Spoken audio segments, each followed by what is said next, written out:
Okay, today's walk will be at Schick, at the larger parking lot on 631. I know it's a foggy morning this August 10th, but this is the one over by the Alexandria Firehouse.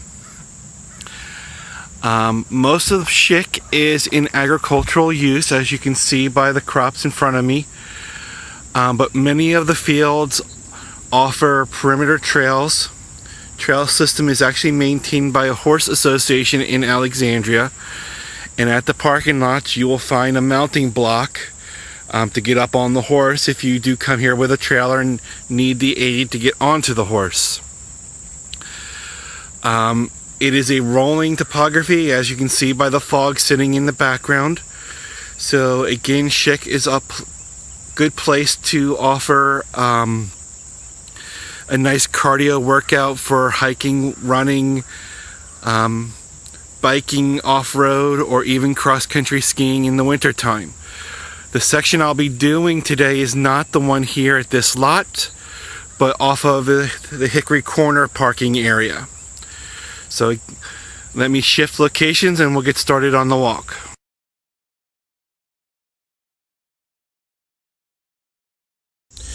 One of the benefits of the morning dew in the fog beating area is the webs created by the ground spiders are actually highlighted by the water particles. These webs are used to catch, of course, their prey. The spider is nearby, waiting for something to hit the web, in which it will then come out of its hiding spot and then encase its prey. These webs are delicate, and usually by the end of the day they have collapsed and the spider is actually forced to rework another web in order to maintain its food supply. So when you do see them, enjoy the artwork that they create.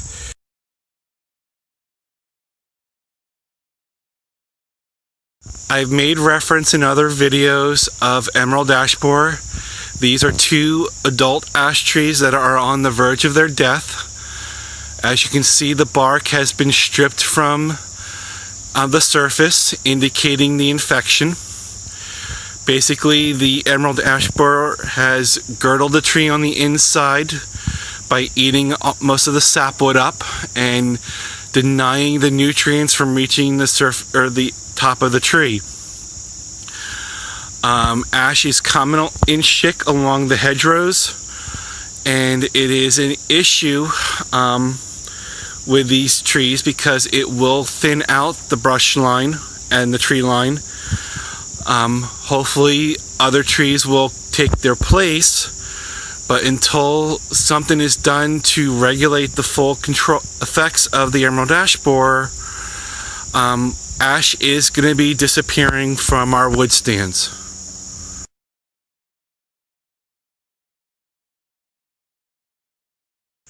Okay, this is the primary reason I chose to walk this side, is to show off the old barn that's on the property. This is a mid-1800s bank barn, taking advantage of the landscape to offer access to two different levels of the barn from ground level. The side we're facing is the upper side, with the earthen mound rising up to the sliding doors. And then back on the other side, on the stone part, is an entrance to the bottom level of the barn. The county does use it for a little bit of storage, but again, because of its unique construction history, the barn has been preserved on the Schick property, and it should always be pointed out to public whenever a chance arises for its unique architectural design. But again, a mid-1800s bank barn on Schick.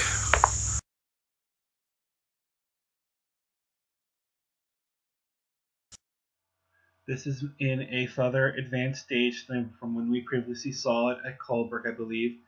This again is butter and eggs. It's from Europe.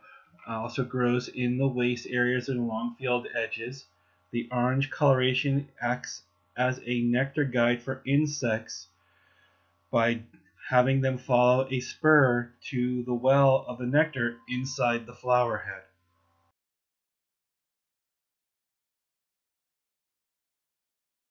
I'm not sure if I've talked about this, but it's worth a review because this is another up-and-coming invasive plant species. But if you notice the triangle leaves in front of me, this is Mile-a-minute. Again, an Asian invasive. It actually has a bit of thorns that are kind of hard to see, but the stem is lined with them and can really cut up or grab onto you. The only benefit here is there is a weevil that the state has released. It will not stop the growth, but it will help retard the growth of the Mile-a-minute, and you can see that it's present because of all the holes in the leaves. But if left unchecked, this will dominate the whole cover, and everywhere I'm seeing around here is covered by Mile-a-minute, growing over top of all the existing plant material.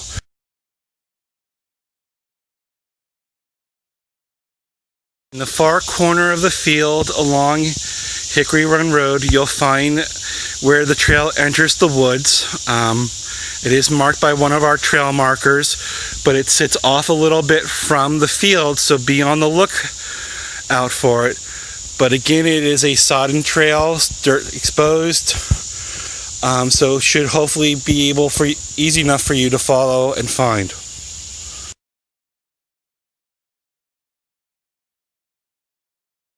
Okay, this is actually a new tree as an adult, I believe.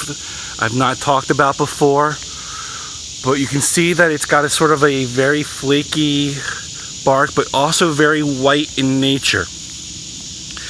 This is the other side of the oak family. This is white oak, and the leaves have these roundness edges to them, which we call lobing. And unlike the red oak family members, there are no prominent points to the tips of each of these lobes. The acorns also have a bit more of a huskier cap to them, not the flatness and scale-like patterns of the red oak family. It's more of like a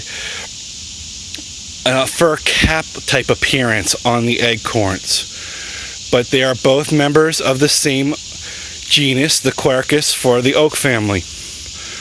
Just be aware that, again, New Jersey's fortunate to have a variety of oaks, and we have members of both sides of the family in our state. The red oak family and the white oak family.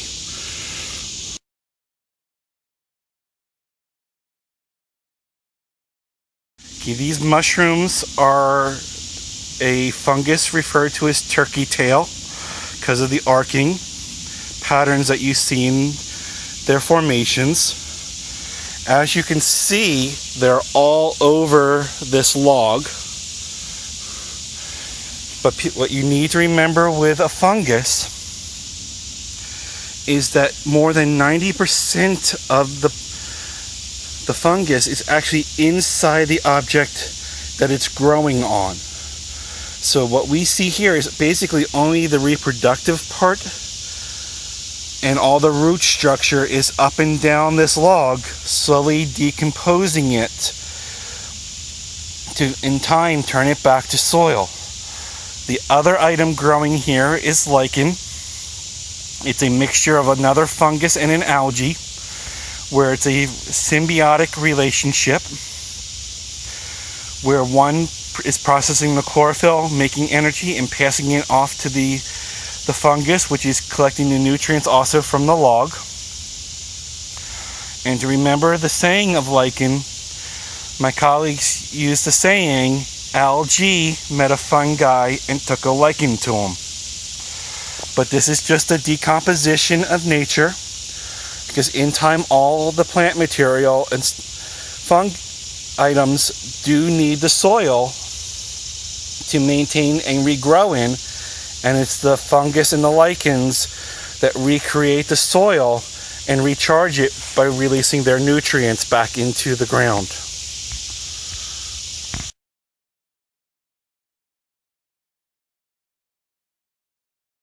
Okay, the tree with this marker is a shagbark hickory. This is a very nice example. I think I did this tree once at Woodglen, but the peelingness of the bark is its giveaway. It does have compounded leaves, which I'll try to zoom in on. But typically the leaflet is 5 to 7 leaflets. The peeling bark is actually sort of a defense mechanism because when the tree is young, it acts as a barrier against deer when they're trying to rub it to get the velvet off their antlers. But again, it's just a clear giveaway also as to what the tree is. As I said, it's shagbark hickory.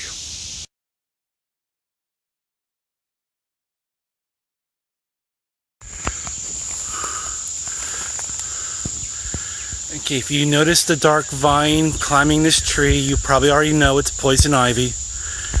I haven't talked about it for a while, but this is a classic example because when you go up this tree, and if you're not paying attention, what looks like branches off of the tree are actually branches off of the vine. And these are reaching right into the trail. But these are all poison ivy parts, including the berries, as well as the leaflet of 3. And all of them have the oil that will give us the potential of the rash. So just be aware as you're walking, when you're trying to knock a branch out of your face, please take the time to actually look at it to make sure it's not something like this scenario where what you might be touching is a branch of poison ivy.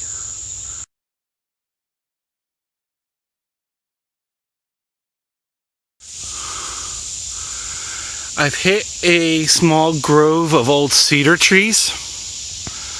Cedar is a tree that's a pioneering species. And again, while I am in Alexandria Township, I know this was farming country. But what the cedars kind of tell me is that this area of forest is about 70 to maybe about 100 years old, having a canopy. Because at about 50 to 70 years is when cedars start to die out. And the hardwood trees, the ash and the hickories and the oaks that are around me are now taking over the canopy. The reason why I'm saying 70 to 100 and not 50 to 70 is that the hardwoods are already over top of the cedar trees. So again, when you find cedar in the higher understory, it's a sign of successional change in the forest, and the hardwood trees are now becoming the dominant trees of the upper canopy.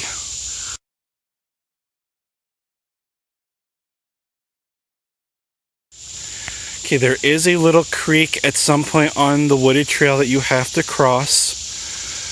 It's a small little babbling brook, but there are no real stones to offer you much assistance, so you might need to wet foot or you need to take a little bit of a long jump to get through the water.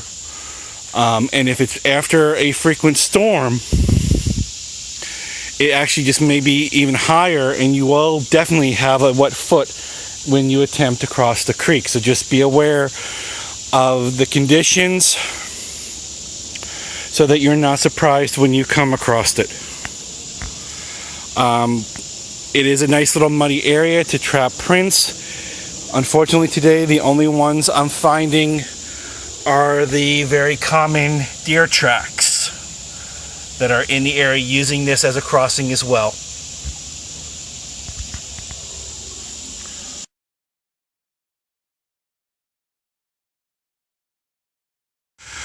Okay, I just emerged out into one of the agricultural fields from the Woodland Walk by an old shagbark hickory. I am now, and as I said, at one of the fields. I'm 3 fields away from where I parked. So you have to do perimeters around all 3 fields to get back to your vehicle at Hickory Corner Road. And again, just a reminder that these are agricultural crops, so please don't walk through them. This crop here is the soybean. As you can see, it's got the pod of a legume, and is a common crop in New Jersey for agricultural feed for livestock.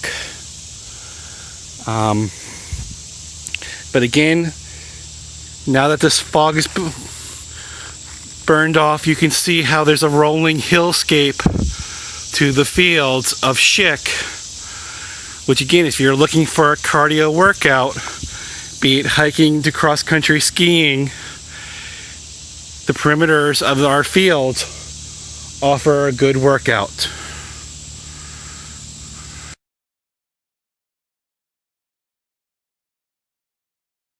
In front of me are the remains of an animal. As you might be able to tell, they're the remains of a box turtle. You might be thinking, since I'm next to the agricultural fields, that the machine got it, but there's actually no way to tell.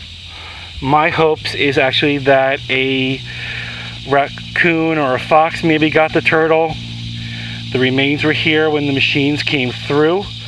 But what this does show you is that the shell is a bone, and the marrow inside here, when I can keep it in focus, is showing you the blood vessels passages from where the blood flows through the bone.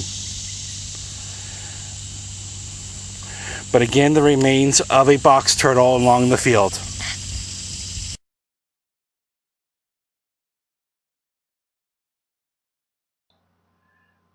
This blue flower is the Asiatic dayflower. As the name implies, it is from Asia, but has naturalized into disturbed areas along roadsides and even wooded tree lines. What makes the flower unique is that it does only bloom for about a 24-hour period. So if you do walk Schick, you might find it in the area and take the enjoyment that it has to offer because of its short blooming period.